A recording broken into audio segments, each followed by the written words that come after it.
ध्यान यस्तो मल हो जुन बिरुवामा हाल्नुहुन्छ उसैलाई सपार्छ। जेमा ध्यान लगायो त्यही सप्रिन्छ। अब के गर्नु, यस्तै छ। सम्बन्धमा ध्यान लगायो भने सम्बन्ध असाध्यै राम्रो हुन्छ। सम्पत्ति कमाउनमा ध्यान लगायो भने सम्पत्ति राम्रो हुन्छ। पाठ पूजामा ध्यान लगायो भने पाठ पूजा प्रार्थना राम्रो हुन्छ। ध्यानले राम्रो या नराम्रो भन्दैन, जेमा लगायो त्यही राम्रो हुन्छ, त्यही सपार्छ। भूत प्रेततिर ध्यान लगाइरहने हो भने भूत प्रेतहरू नै बढ्न थाल्छ। अहिले धेरै मान्छे देखिन्छन्, भूत लाग्यो, बोक्सी लाग्यो, के लाग्यो, झारफुक सधैँ त्यतै लागिरहेका हुन्छन्। कति मान्छेहरू छन् जसलाई भूतप्रेतको थाहा पनि छैन। जीवनमा कहिल्यै भूतप्रेत लागेर फुकाएको भनेको थाहा छ, फुकेको रेकर्डै छ। कहिल्यै झारफुकै गरेका छैन, बाँच्या छ त मान्छे, दीर्घ जीवन बाँच्या छ। तर कति मान्छेहरू यहाँ फुक उहाँ गर, लौ न मेरो यस्तो भयो यस्तो, जहिले पनि उनीहरूको ध्यान कहाँ छ? त्यो झारफुकमा छ अथवा भूतप्रेतमा छ। अब तिनीहरूलाई भूतप्रेतै बढ्न थाल्छ। जसले देवतामा ध्यान लगाउँछन् देवतै बढ्न थाल्छन्। ध्यान बडो गजब छ। कहाँ लगायौँ भन्ने हो कि हामीसँग ध्यानको क्षमता छ।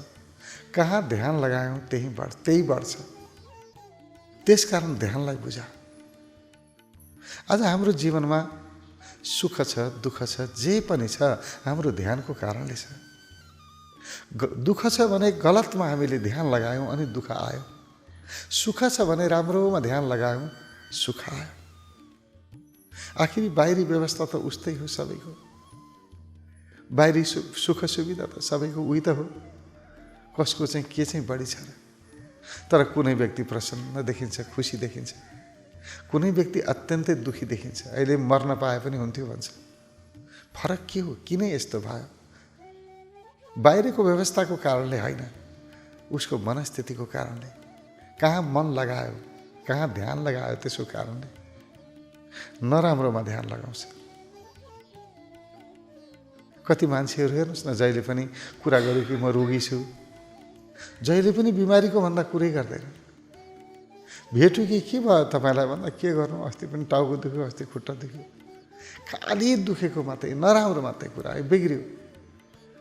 अब यिनीहरू कहिल्यै स्वस्थ हुँदैन, जहिले पनि रोगी। जुन व्यक्ति कहिल्यै रोगको कुरै गर्दैन, खालि फुर्ती, सक्रियता, आफू गर्न सक्छु, हुन्छ, मसँग तागत छ, बल छ, त्यतापट्टि ध्यान लगाउँछ, त्यो कुरा गर्छ, त्यस्ता व्यक्ति त्यस्तै नै हुन्छन्, सबल हुन्छन्। कुन मान्छे कस्तो हो भनेर बुझ्नको लागि, स्वस्थ व्यक्ति हो कि यो व्यक्ति रोगी व्यक्ति हो बुझ्नको लागि एकैछिन कुरा गरे पुग्छ।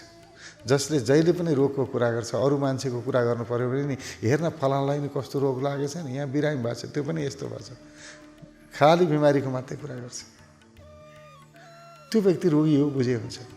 त्यो स्वस्थ हुँदैन। जतिसुकै डक्टर लगाए पनि केही उपाय हुनेवाला छैन।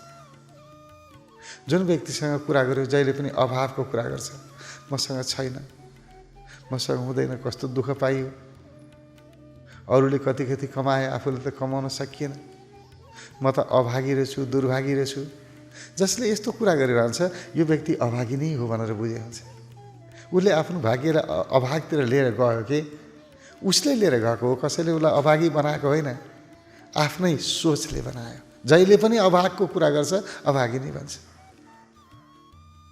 जुन व्यक्ति भाग्यको कुरा गर्छ, मेरो त भाग्यमा लेखेकै रहेछ, क्या गरेँ मैले, साँच्चै नै भाग्य लेख्न थाल्यो उसले।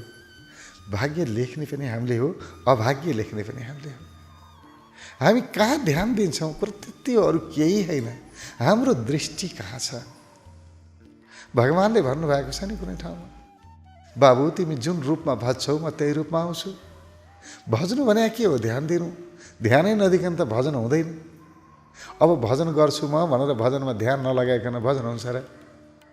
कुन रूपमा भज्छौ? मलाई दुःखको रूपमा भज्छौ, म दुःख भएर आउँछु, किनभने ऊर्जा हो म। ईश्वर भनेको ऊर्जा हो, अरू केही पनि होइन, शक्ति हो। र त्यो शक्तिलाई रूपान्तरण हामीले गर्ने हो।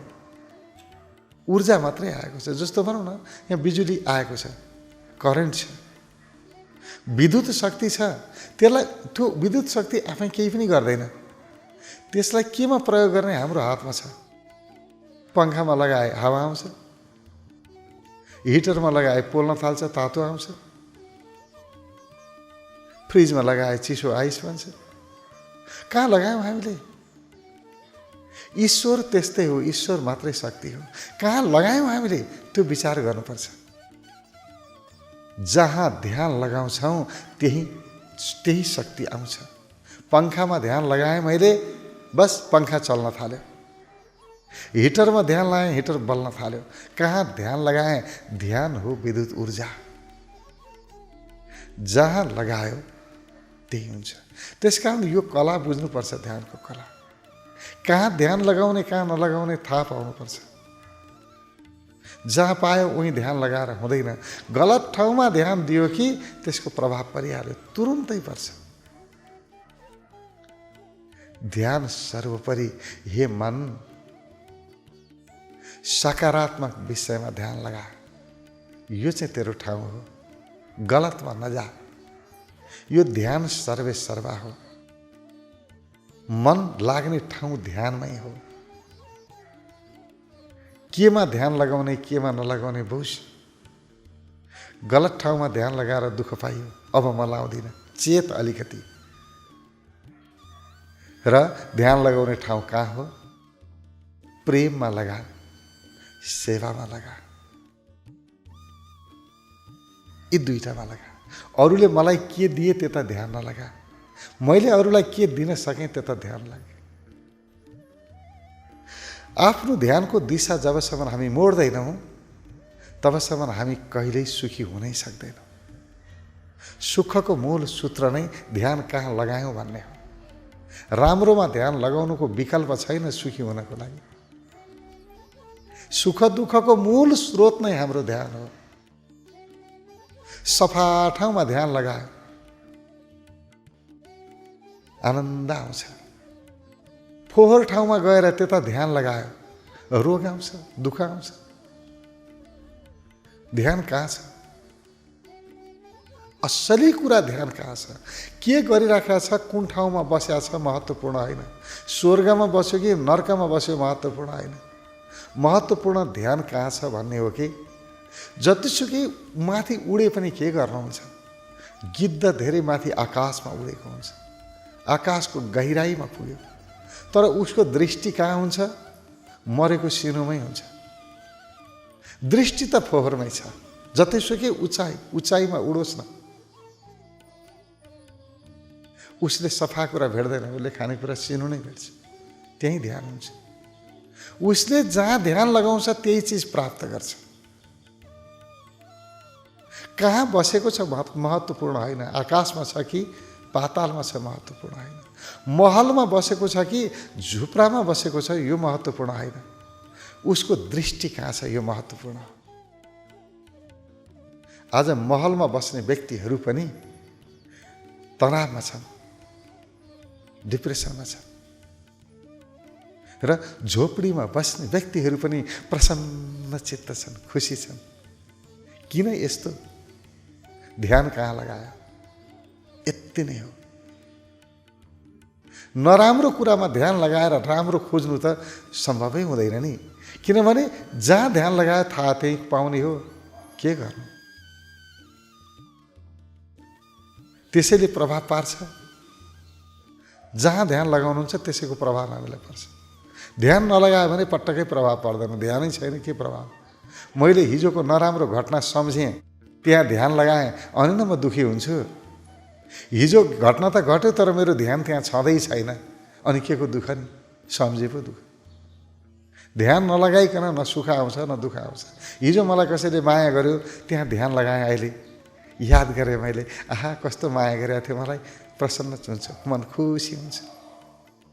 त्यहाँ ध्यान लगाएन, हिजो माया गरेको जसो गरेस् मतलब दिनँ, अहिले मलाई त्यो आउँछ र त्यसको प्रभाव पर्छ र पर्दैन। जहाँ ध्यान लगाउँछु त्यसको प्रभाव पर्छ।